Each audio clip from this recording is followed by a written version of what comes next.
Hello everyone, welcome to Can Studies. आज है 1 जनवरी 2023। आज से नया साल स्टार्ट हो रहा है। So wishing you all happy new year. May this year brings you happiness, success and health. बढ़ते हैं आज के क्वेश्चंस की ओर। आज का first question, who has been appointed as the acting central vigilance commissioner on 28 December 2022। आपसे पूछा गया है कि केंद्रीय सतर्कता आयुक्त का कार्यवाहक किसे नियुक्त किया गया है। आपके ऑप्शन हैं भास्कर बाबू रामचंद्रन, संजय सिंह, प्रवीण कुमार श्रीवास्तव या मीनेश श्री शाह। आपका करेक्ट ऑप्शन हो जाएगा ऑप्शन सी, प्रवीण कुमार श्रीवास्तव। इनके बारे में बात करें तो ये 1988 बैच के रिटायर्ड आईएएस ऑफिसर हैं, असम और मेघालय कैडर के। इसके साथ ही अगर हम सेंट्रल विजिलेंस कमीशन की बात करें तो इसे सेटअप किया गया 1964 में on the recommendation of Santhanam committee. इसमें एक चेयरमैन के साथ 2 और मेंबर होते हैं। ये कमीशन रिसीव करता है complaints on corruption and misuse of office और रेकमेंड करता है अप्रोप्रिएट एक्शन क्या होना चाहिए। ये अपनी रिपोर्ट सबमिट करता है प्रेसिडेंट को। जो सीवीसी है वो एक इंडिपेंडेंट बॉडी है और वो केवल रिस्पॉन्सिबल होती है पार्लियामेंट के लिए। फर्स्ट सीवीसी की बात करें तो फर्स्ट सीवीसी रहे हैं नित्तूर श्रीनिवास राव। बढ़ते हैं नेक्स्ट क्वेश्चन की ओर। Who chaired the conference on development work in union territories in new Delhi on 29 December 2022। आपसे पूछा गया है कि नई दिल्ली में केंद्र शासित प्रदेशों में विकास कार्यों पर जो सम्मेलन हुआ उसकी अध्यक्षता किसने की। आपके ऑप्शन हैं अमित शाह, पीयूष गोयल, मनोज सिन्हा या नरेंद्र मोदी। और आपका करेक्ट ऑप्शन हो जाएगा option A, home minister Amit Shah ने इस कॉन्फ्रेंस को चेयर किया है। Home minister Amit Shah chaired the conference on the development work in union territories in new Delhi. इसके अलावा इसमें जो लेफ्टिनेंट गवर्नर होते हैं और एडमिनिस्ट्रेटर्स होते हैं यूटीज़ के, जितने भी यूटीज़ हैं उन सब ने यहाँ पे पार्टिसिपेट किया है। और ये कॉन्फ्रेंस रिव्यू करती है economic development, tourism, major schemes and future road map of union territories. तो ये यूनियन टेरिटरीज़ के डेवलपमेंट के लिए काफ़ी इम्पोर्टेंट होता है। बढ़ते हैं आज के नेक्स्ट क्वेश्चन की ओर। Who among the following launched the mobile app Prahari in new Delhi इन दिसंबर 2022। आपसे पूछा गया है कि प्रहरी मोबाइल ऐप किसने लॉन्च किया है न्यू दिल्ली में। आपके ऑप्शन हैं नरेंद्र मोदी, अमित शाह, राजनाथ सिंह या ओम प्रकाश बिरला। और आपका इसमें करेक्ट ऑप्शन हो जाएगा option B, home minister Amit Shah ने। Union home minister and cooperation minister Amit Shah ने इसको लॉन्च किया है और ये बीएसएफ से रिलेटेड है।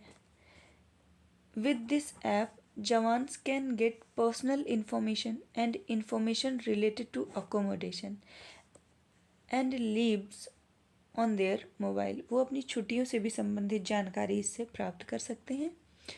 And this app will also connect them with the portal of ministry of home affairs.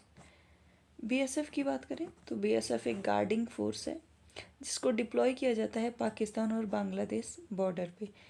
ये इस्टेब्लिश किया गया इसको 1965 में और इसका हेडक्वार्टर न्यू दिल्ली में है। बढ़ते हैं आज की नेक्स्ट क्वेश्चन की ओर।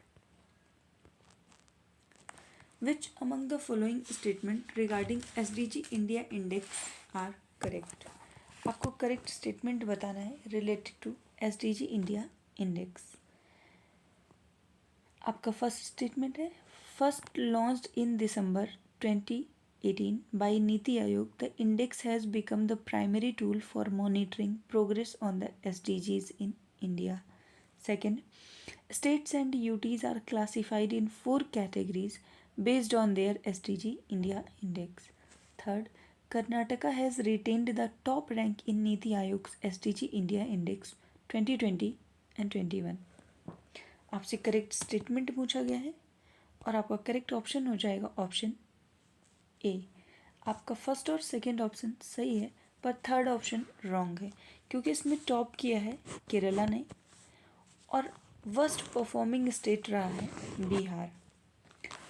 इसमें ये बताया गया है कि हम क्लासीफाई करते हैं 4 कैटेगरीज में। वो 4 कैटेगरीज होती हैं एस्पिरेंट्स, परफॉर्मर, फ्रंट रनर और अचीवर की। इनके जो पॉइंट होते हैं वो 0 to 100 के होते हैं।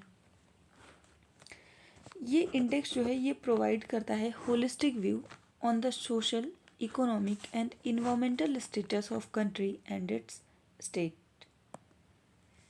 बाकी आपके दोनों ही स्टेटमेंट सही है। इसको शुरू किया गया था 2018 में बाय नीति आयोग। बढ़ते हैं नेक्स्ट क्वेश्चन की ओर। Consider the following statement regarding blue carbon and choose incorrect statement. आपको ब्लू कार्बन से संबंधित इनकरेक्ट स्टेटमेंट बताना है।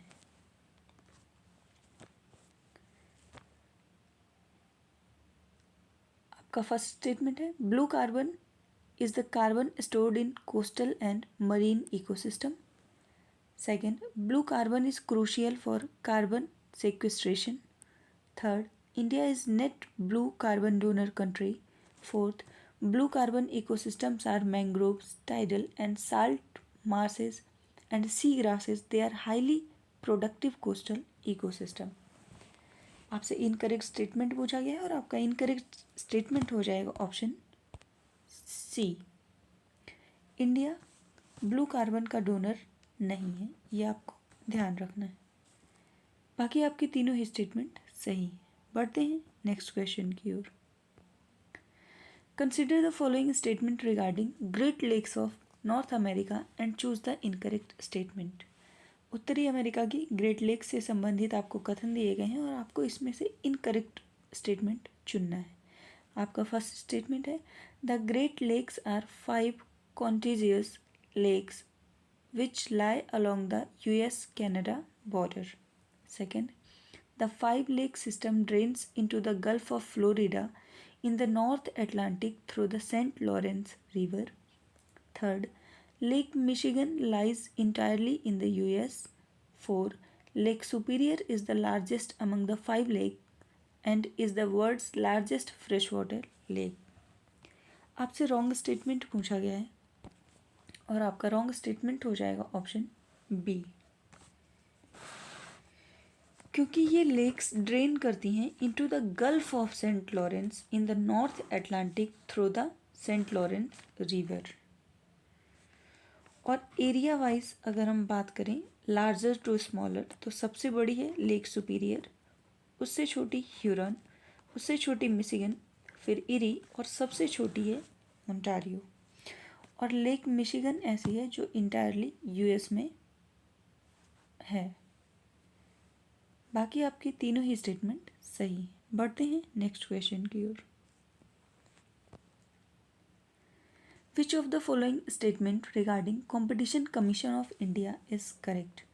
आपको भारतीय प्रतिस्पर्धा आयोग से संबंधित सही कथन का चुनाव करना है। आपका फर्स्ट स्टेटमेंट है It is a statutory body constituted under the Competition Act 2002. Second, the Commission is a quasi-judicial body which gives opinion to statutory authorities and enforces the Competition Act. इसमें आपसे करेक्ट स्टेटमेंट पूछा गया है और आपका correct हो जाएगा option सी। आपके दोनों ही स्टेटमेंट सही हैं। कंपटीशन कमीशन ऑफ इंडिया की बात करें तो इसको कॉन्स्टिट्यूट किया गया 2009 में और ये रिस्पॉन्सिबल है for enforcing the competition act. ये एक स्टैट्यूटरी बॉडी है under the ministry of corporate affair. इसका हेडक्वार्टर न्यू दिल्ली में है और वर्तमान समय में चेयरपर्सन की बात करें तो संगीता वर्मा इसकी चेयरपर्सन है। बढ़ते हैं नेक्स्ट क्वेश्चन की। As per the report titled World Economic League Table, India will become third largest economy by which country? World economic league table के नाम से एक रिपोर्ट प्रकाशित हुई है जिसमें भारत के लिए बताया गया है कि भारत तीसरी सबसे बड़ी अर्थव्यवस्था बन जाएगा कब तक। आपके ऑप्शंस हैं 2025, 2027, 2030 या 2037। और इसमें आपका करेक्ट ऑप्शन हो जाएगा ऑप्शन डी। इस रिपोर्ट के अनुसार भारत 2037 तक थर्ड लार्जेस्ट इकोनॉमी बन जाएगा। ये रिपोर्ट जारी करता है centre for economic and business research. ये ऑर्गेनाइजेशन इस रिपोर्ट को जारी करती है और ये इस रिपोर्ट की 14th एडिशन है जिसमें भारत को 5th प्लेस पे रखा गया है। फर्स्ट प्लेस पर यूएसए है, सेकंड पर चाइना है, थर्ड पे जापान है और फोर्थ पे जर्मनी है। और इनके अनुसार 2037 तक इंडिया थर्ड लार्जेस्ट इकोनॉमी बन जाएगा। आज के लिए इतना ही। धन्यवाद।